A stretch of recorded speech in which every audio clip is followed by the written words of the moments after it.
Summit Community Church, let's go. The 1045, sleeping crowd, you guys are ready to rock. Well done. Let's do this thing. Well, hey, this is the final message in a 5-week series on Dream Big, and today I get to land the plane about dreaming big, which is a little odd because if I'm completely honest with you, first off, don't you guys love it when people say, to be honest with you? It's like, do you normally lie? But anyways, but to be honest with you, this has been a difficult series for me because I'm not great at dreaming big. While dreaming big does open you up to fulfillment and thriving and flourishing in this life and a lot of great things and dependence and reliance on God, it also opens you up to frustration, to disappointment, and to even failure. And I don't like those things. But there's some things that I've been learning about dreaming big that have been helpful to me that I believe will be helpful to all of you as well. It was about 5 or 6 weeks ago. I'm in the front room of my house. I'm doing my Bible reading plan where I try to read through the Bible in a year. And as I'm reading through this, I get to this portion in Genesis, and I'm reading the story of Joseph and about how Joseph was a dreamer. And I just start writing down some thoughts and ideas about dreaming big and what that looks like. And so for today, I'm just going to share some of those thoughts with you. Is that all right? Okay, 6 of you think that's great. Anyways, so we're going to start today in Genesis chapter 37. If you have your Bible, this is a great week to just get your Bible out. We'll be in Genesis. If you just want to follow along on your phone, that works too. So Genesis chapter 37, starting out in verse 2. This is the account of Jacob's family line. Joseph, a young man of 17, was tending the flocks with his brothers, the sons of Bilhah and the sons of Zilpah. So if you're here and you're expecting and you don't have a name yet, who knows? You could be carrying around little Bilhah or Zilpah. It's biblical. His father's wives. And he brought their father a bad report about them. So he's a tattletale. Now Israel loved Joseph more than any of his other sons because he had been born to him in his old age. And he made an ornate robe for him, or a coat of many colors. When his brothers saw that their father loved him more than any of them, they hated him and could not speak a kind word to him. Joseph had a dream. And when he told it to his brothers, they hated him all the more. He said to them, "Listen to this dream that I had. We were binding sheaves of grain out in the field when suddenly my sheaf rose and stood upright while your sheaves gathered around mine and bowed down to it." How would you feel if your brother said that to you? Yeah, I have a younger brother. No, thank you. His brothers said to him, "Do you intend to reign over us? Will you actually rule us?" And they hated him all the more because of his dream that he had said. Then he had another dream, and he obviously didn't learn from his mistake. And he told it to his brothers. "Listen," he said, "I had another dream, and this time the sun and moon and 11 stars were bowing down to me." When he told his father, as well as his brothers, his father rebuked him and said, "What is this dream you had? Will your mother and I and your brothers actually come and bow down to the ground before you?" His brothers were jealous of him, but his father kept the matter in mind. Joseph was a dreamer. God's people have always been dreamers. As long as God has been in relationship with people, he has been giving them dreams and visions for a future about their role to be played in the family of God. Perhaps your dream has to do with your career, or maybe your family, relationships, marriage. Maybe your dream has to do with the type of person you want to become, about your character, about the man or woman who you desire to become. Maybe your dream has to do with something that you want to achieve, something that you want to accomplish. Maybe it's a hike, maybe it's a run, maybe it's some sort of race. Maybe it has to do about justice. Maybe there's something in this world that you see is broken that you know needs to be fixed, and you desire to do that maybe through a business or through a nonprofit. But whatever that might look like for you, I'm convinced that for all of us here, we either have a dream or at once in our lives have had a dream deep down inside of our heart that was birthed there by God, or at least some of that dream was put there by God. There's that famous line in Psalm chapter 37 in verse 4 that reads this: "Delight yourself in the Lord, and he will give you the desires of your heart." Now, that doesn't mean that every dream or every desire that you've ever had will just automatically come true. But it does mean that if you center your heart, center your life around God and around who he is, then the dreams and the desires that you do have are most likely put there by God. And dreams play a key role in our lives. Without dreams, we would get sucked into the urgent, we'd get sucked into busyness and materialism and digital distraction, and we would probably just squander our lives away. But dreams have the potential to operate as a roadmap for our lives. So dreams help us live today with a future reality in mind. And dreams are often how God leads us into our identity and into our calling. But here's the thing. Dreams are a very, very tricky thing to live with, because there is always a gap between the dream and the fulfillment of that dream. And that gap could be a few days, could be a few months, could be a few years, it could even be a few decades. And in that gap, we run a full range of emotions, from hope and anticipation to doubt, to despair, to maybe even depression and cynicism. And Joseph's story is a paradigm of how we live and how we live well in the gap between a dream and the fulfillment of that dream. Because for Joseph, and I'm guessing for a lot of you, I know for me, a dream is very rarely a straight line, or the journey of that dream is rarely a straight line. It's often 2 steps forward, maybe 1 step backwards, 1 step forward, 2 steps to the side. And it's, in the end though, it is worth it, usually, but in between, it is a pain in the you-know-what, in a word that I'm not allowed to say in church. So, for today, let's simply read through Joseph's story together, and then we'll point out some key moments along the way and kind of what that means for us. So let's go further in the story. Genesis chapter 37, verse 12. Now his brothers had gone to graze their father's flocks near Shechem, and Israel said to Joseph, "As you know, your brothers are grazing the flocks near Shechem. Come, I am going to send you to them." "Very well," he replied. So Joseph goes to check on his brothers. Verse 18, "But they saw him in the distance, and before he reached them, they plotted to kill him. 'Here comes that dreamer,' they said to each other. 'Come now, let's kill him and throw him into one of these cisterns and say that a ferocious animal devoured him. Then we'll see what comes of his dream.'" This, by the way, makes me feel so much better about the minor torture that I put my brother through when I was a kid. I never plotted to actually kill my brother. Now, there is a story of when we were younger that I'm not proud of.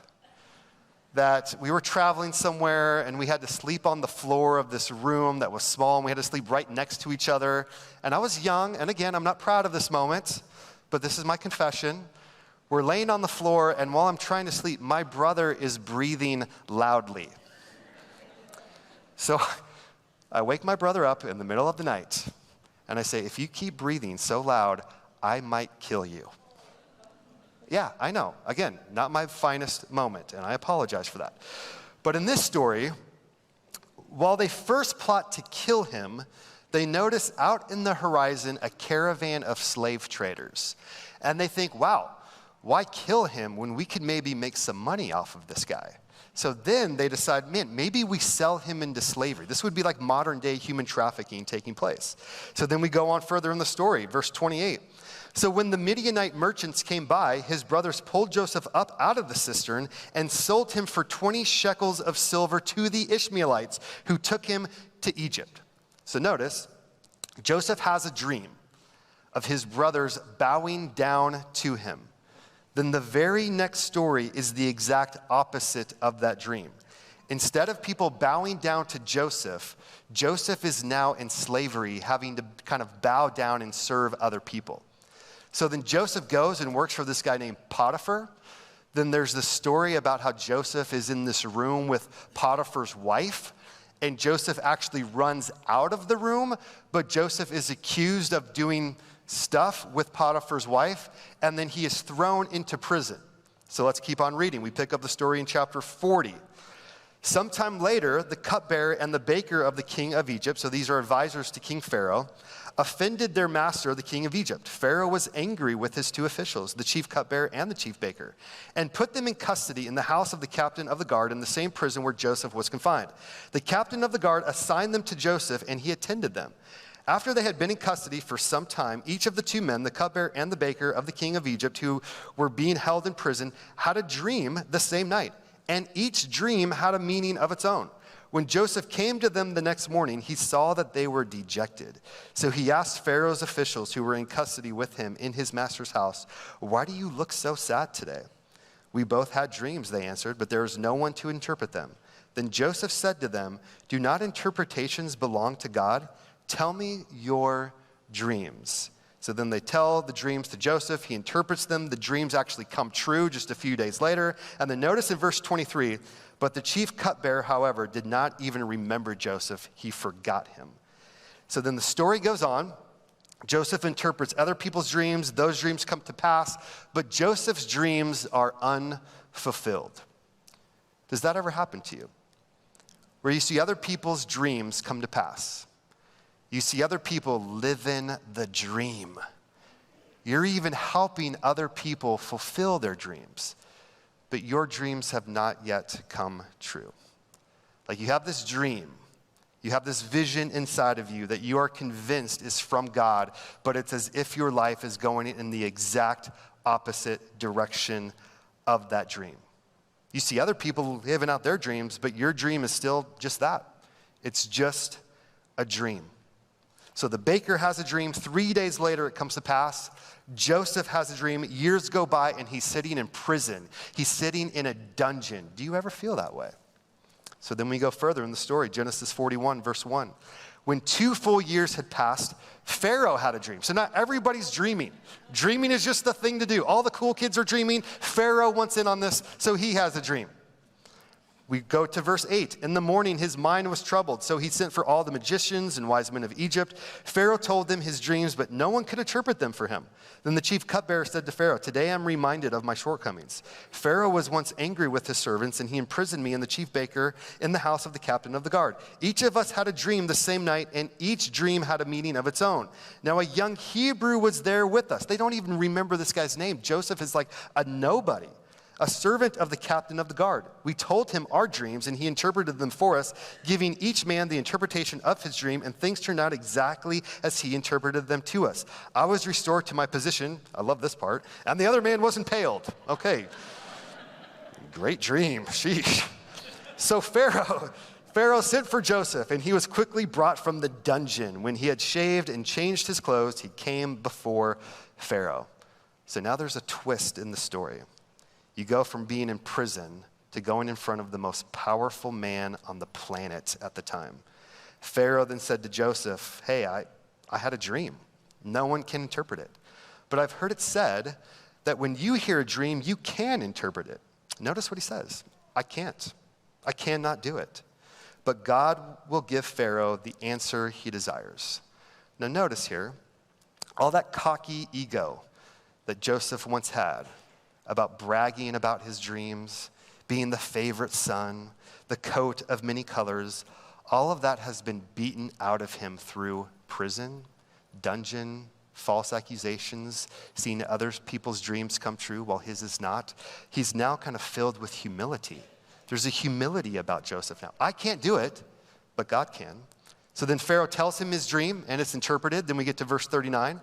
Pharaoh said to Joseph, "Since God has made all this known to you, there's no one so discerning and wise as you. You shall be in charge of my palace, and all my people are to submit to your orders. Only with respect to the throne will I be greater than you." So when Joseph was young, he's this arrogant little punk, but now he's matured, he's growing, he's discerning, he's wise, and now the dream is slowly starting to flesh itself out. The slave is now becoming the ruler. So then later in the story, there's a famine, and Joseph's brothers and family run out of food. So they have to go to Egypt to get food. These same brothers who plotted to kill him and then sell him into slavery are now out of food, have to go to Egypt to buy food. Guess who's there to sell them the food? So let's go on further. chapter 42, verse 6. Now Joseph was the governor of the land, the person who sold grain to all its people. So when Joseph's brothers arrived, they bowed down to him with their faces to the ground. Are you picking this up? As soon as Joseph saw his brothers, he recognized them, but he pretended to be a stranger and spoke harshly to them. Where do you come from? He asked. From the land of Canaan, they replied, to buy food. Although Joseph recognized his brothers, they did not recognize him. Then he remembered his dreams. Can you imagine this? You're at work one day, saving the world from starvation, just doing what you do. And then in walk your brothers, these guys who sold you into slavery, who plotted to kill you. And you remember these dreams of them bowing down to you. But then through the process, I'm sure there's some doubt, there's some insecurity, there's one like, God, do you even exist? Was this even from you? Is this ever going to happen? What is taking place here? Other people's dreams are happening, mine are not. And then now all of a sudden, his dreams are starting to flesh itself out. Now, long story short, the brothers go back home with no clue that that was brother Joseph. A few years go by, they run out of food again. Then they have to come back to Egypt again to get more food. And notice what happens. Verse 26. When Joseph came home, they presented to him the gifts they had brought into the house, and they bowed down before him to the ground. Are you picking this up? So we read it not once, but now twice. Genesis 45, verse 1. Then Joseph, he finally gets to the point. He could no longer control himself before all his attendants, and he just lets it all out. He cries out, have everyone leave my presence. So there was no one with Joseph when he made himself known to his brothers. And he wept so loudly that the Egyptians heard him. And Pharaoh's household heard about it. Joseph said to his brothers, I am Joseph. Is my father still living? But his brothers were not able to answer him because they were terrified at his presence. Can you imagine? Little brother who we plotted to kill, sold into slavery, is now the second most powerful human on the planet. Going further to verse 4. Then Joseph said to his brothers, come close to me. When they had done so, he said, I'm your brother Joseph, the one you sold into Egypt. And now do not be distressed and do not be angry with yourselves for selling me here, because it was to save lives that God sent me ahead of you. For 2 years now, there has been famine in the land, and for the next 5 years, there will be no plowing and reaping. But God sent me ahead of you to preserve for you a remnant on earth and to save your lives by a great deliverance. So then it was not you who sent me here, but God. He made me father to Pharaoh, lord of his entire household, and ruler of all Egypt. Wow. What a story. A son, a sibling, a dreamer, a slave, a prisoner, falsely accused, to going to help save an entire nation. Wow, what a story. Now, there's a lot that we can learn from this story about dreaming big. There's a lot that we can learn from this story on how to live in the gap between a dream and the fulfillment of that dream. So for today, I just want us to notice just a few things about this story. So when Joseph's dream finally comes to pass, there's a few things that we notice here. So when his dream finally comes to pass, it is first off, number one, it is different. You see, Joseph, in the dream, sees all of his brothers bowing down to him. But he does not see Egypt, does not see slavery, he does not see being falsely accused, he doesn't see prison, he doesn't see the dungeon. He doesn't see any of that stuff. He doesn't see famine. He sees some of his dream, but not all of it. And dreams are often like that. Because when we get a dream from God, we may see like 10 to 20% of it, but then there are giant pieces that we just do not see. See, when we get a vision for our future that we believe is from God, some of it is like pretty clear, but a lot of it is very unclear. A lot of it is just kind of like fuzzy and hazy, and we don't really see it completely. But here's why, and we'll put this on the screen. Because the point of a dream isn't to tell you what's going to happen in the future, but it's to tell you how to live in the present. Let me say that again. The point of a dream isn't to tell you what's going to happen in the future, but it's to tell you how to live in the present. In fact, I would argue God seems to be against his people knowing the future. There's this ancient sin that we read in the Old Testament over and over again called divination. And it's where people would divine the future through mediums, through witchcraft. And that's still very alive today. Like there's a human bent inside all of us to be able to know the future, whether that's through astrology, through psychics, through witchcraft, through even long-range business planning. Like we all want to know the future. That wasn't even meant to be a joke, but thank you. But we all want to know the future because we feel like if we know the future, we can control the future. And if we know the future, and if we can control the future, then we don't really need to trust God. We don't need to depend on God. We don't need to rely on God. And not a whole lot of people really want to trust God. But what I'm learning is that more than anything, God just simply wants me to trust him. That I just simply walk in obedience to God, and I trust him with whatever the result of that will be. See, God doesn't want us to have control. And I would argue any dream that we can control that relies on just our own strength, that's not a very big dream at all. That's why God will rarely tell you or me exactly what's going to happen. Instead, he'll show us just enough about tomorrow to show us how to live today. Now with that, like, it is wise to be prepared for the future, absolutely. It is wise to live in light of a dream, the glimpses that we do see, the glimpses that we do know, that 10 to 20%, it is wise to live in light of that. So we know what to focus on today. How do I live today? What do I spend my time on right now? What do I spend my money on right now?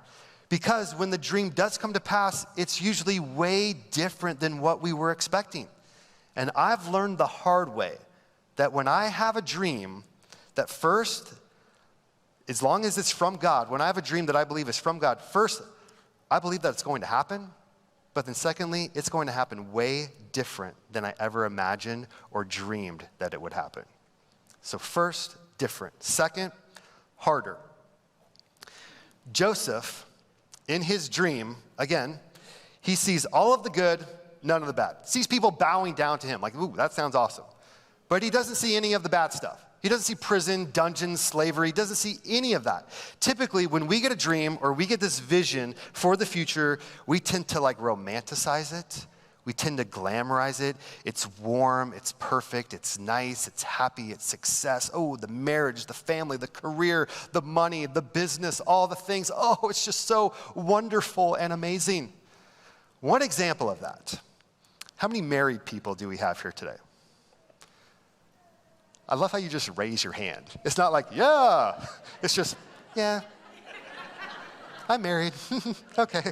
But what often happens is that there's this dream or this vision of what marriage looks like, and we tend to glamorize it or romanticize it. It's like that scene. Have you guys seen the movie Jerry Maguire? It's like that scene in Jerry Maguire where it's, you complete me. You complete me. And anytime I watch that movie and I see that scene, I like throw up in my mouth. Like that is so ridiculous. That is so stupid. No person can ever complete you. I hate that part. Or she's just gonna be amazing. He is just gonna be, like, I love that. He is gonna be amazing. It's like for me in my life, like we get married, man, it's the wedding day. It's like, man, I love you, it's great. Like 1 minute it's that. And like the next minute, we're on the couch in our living room watching TV. I'm eating a snack. And apparently, according to my wife, I'm the loudest chewer to ever walk this planet, right? Because she looks at me like I'm the most disgusting person on earth. How dare you chew that loudly? But that's real life though, right? Or it's like, have you guys ever seen the movie The Notebook? I hate that movie. Guys, never watch that movie with your spouse or with your girlfriend. It will just go badly for you. But there's this scene, and like I'm watching the movie that night with my wife on Valentine's Day. And that night it's like raining, it's pouring down, it's windy, there's like lightning, there's thunder happening. And we're watching that scene in the movie where they're like on the boat in a lake and there's like swans or geese or ducks like all around. You guys know what scene I'm talking about? And then all of a sudden it starts lightning, thunder, pouring down rain. You know what they're doing? smiling at each other. Oh, I love you. This is great. Lightning, thunder, raining on us. Who knew? And they're like, just start laughing and giggling. Like, that is not real. And then they get out of the boat and they start making out, right? Okay. So while we're watching that scene, my wife is like crying, oh, this is so lovely. And I'm like, oh my gosh, this is ridiculous. So I'm like, if you want, it's raining outside, I'll put a boat in our pool. We'll go out there right now, sit down, and you let me know how this goes, right? But the point is this, it's not real. Like, real life marriage is often harder than the marriage we dream about or envision. And I'm not talking from experience. Why do you laugh at that? I'm serious. But that's reality.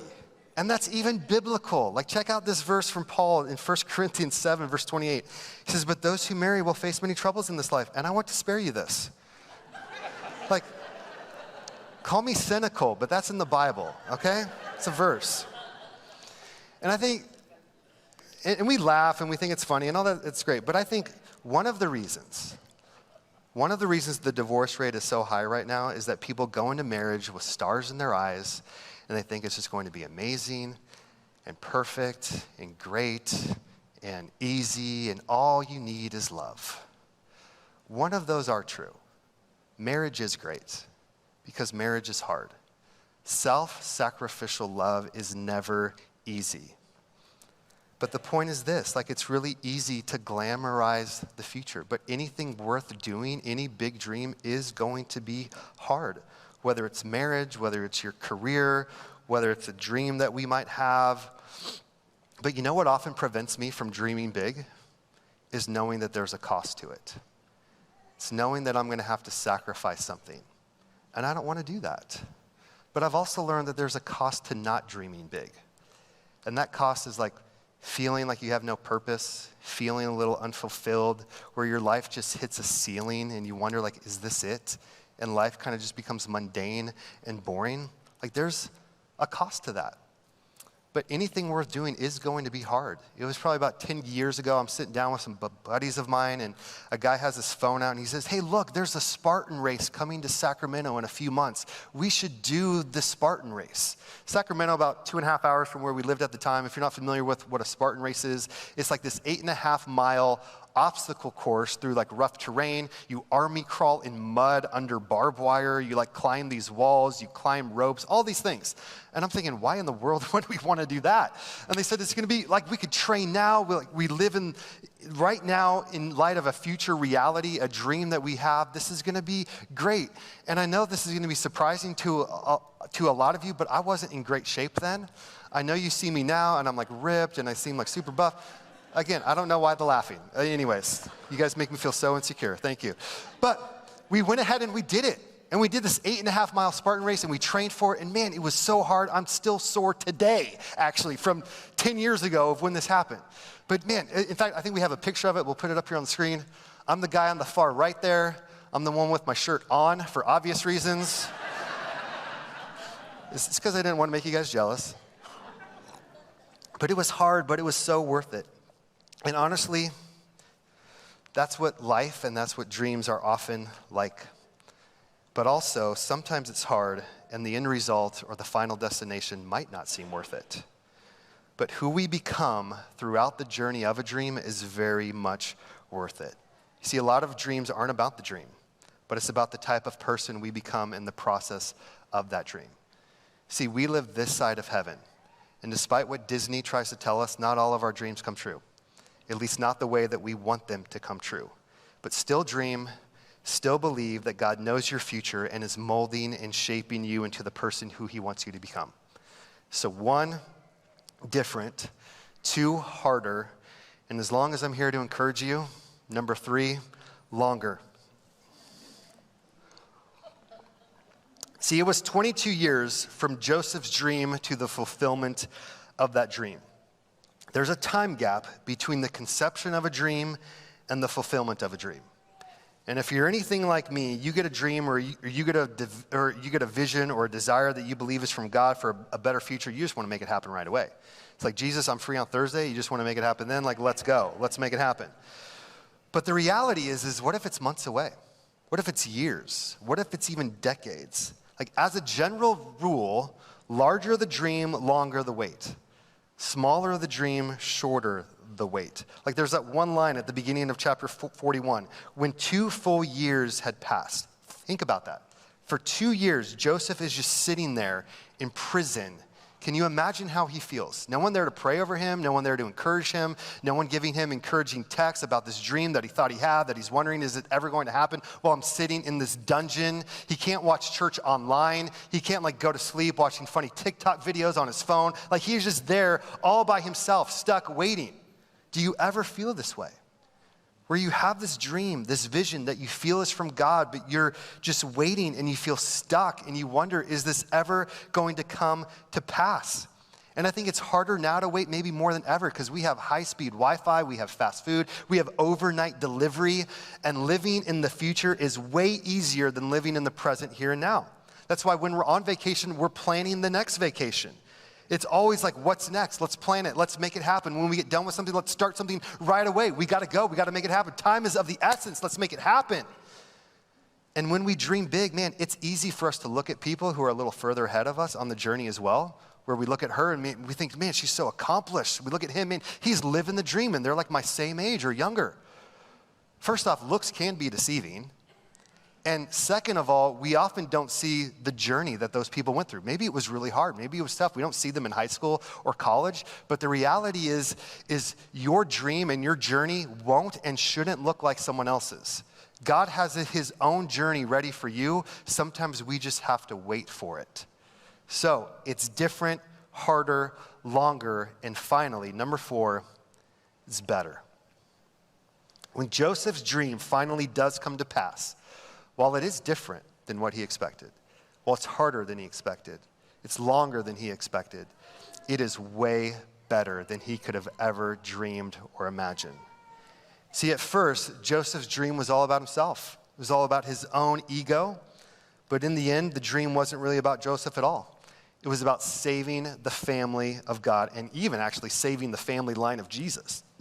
But before God could bring the dream to pass, he had to strip it of Joseph's ego and his self-reliance, and that's what God does. Because of a lot of our dreams, if we're completely honest with each other, they're a lot about us. How can I get ahead? How can I climb the corporate ladder? How can I make more money? How can I do this so I look better so people can serve me, or in Joseph's case, bow down to me?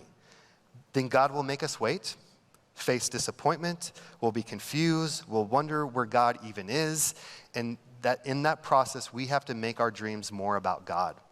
And how can this fulfill what God wants to do on this earth? See, in my experience, when people's dreams come to pass right away, it's rarely a good thing. Like, how many quick to become famous celebrities do we know who succumbed to the pressure of their dream happening way too soon? If you don't believe me, just Google the cast of Glee, or Google Glee, where are they now? Or watch the documentary. It is heartbreaking. But often, when dreams come to pass right away, there's yet this maturity to steward it or even to enjoy it. And dreams often become a god rather than a gift from God. And we want the dream more than we even want God or desire God. And we think the dream will satisfy us and complete us. Man, this dream, complete me. Dreams can never do that. Only God can do that. And the reality is you don't have to wait for that because that's available right here and right now. Like, I love what the Apostle Paul said about this. While he's in prison, in a prison cell, well, he says, I've learned the art of being content. Because you know what's harder than seeing a dream fulfilled about a career or a job or about your family? It's being content in the here and now. That's what's even harder, and waiting for it. And Paul says, I've learned the art of being content. And then he says, here's how. I can do all things through Christ who gives me strength. Like, we think that verse is about throwing a touchdown at a football game, but it's really about just learning the art of being content, and it's through Christ Jesus who gives us strength. So wherever you're at today, you can be content. Whether you're 82, whether you're 28, or whether you're 8 years old, you have everything you need right here and right now. God will often let us sit and wait because he wants nothing more for you to simply enjoy him and his presence right where you're at. So like Pastor Nate last week shared that there's often this dream cycle that looks a lot like the gospel, where a dream is maybe birthed inside of your heart, and then you feel like, man, it kind of dies, and it's no longer there, and then you feel like it gets buried. But the reality is, if that dream is from God, it's often resurrected. And it's resurrected even way better than you could have ever dreamed it to be or imagined that it would actually happen. So with all of that, Joseph was a dreamer. And I think the challenge for all of us here today is let's all dream big. Open your mind, open your heart to the Holy Spirit, and allow God to give you a big dream.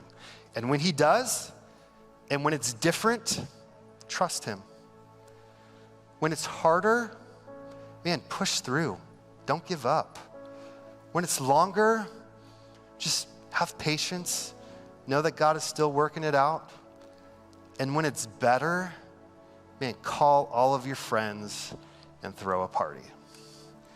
See, the best thing about a dream coming to pass is not the dream coming to pass, but that you have been changed through the process of dreaming. One of my favorite parts about Joseph's stories is that I love the part when Joseph's brothers show up and they don't even recognize him. They don't even know it's Joseph. And that's what God can do through you. He can transform you, and he can change you in such a way where people don't even recognize you. Man, why are you so content, so peaceful, so much joy? Man, what is it about you? It's that God has transformed you and changed you through the process of a dream. It was about 10 years ago that a dream was literally conceived. That my wife and I had this dream about one day having a son. And we thought maybe it wouldn't happen. We had a daughter, and it was great. And then after a miscarriage, and then a miscarriage, and finally happened. Man, son, here he is. And I start dreaming about what that's going to look like. Man, we're going to be throwing the football around. We're going to be playing basketball. I'm going to coach his baseball teams. Man, this is going to be awesome. And then now my son is here, and he's 10 years old now.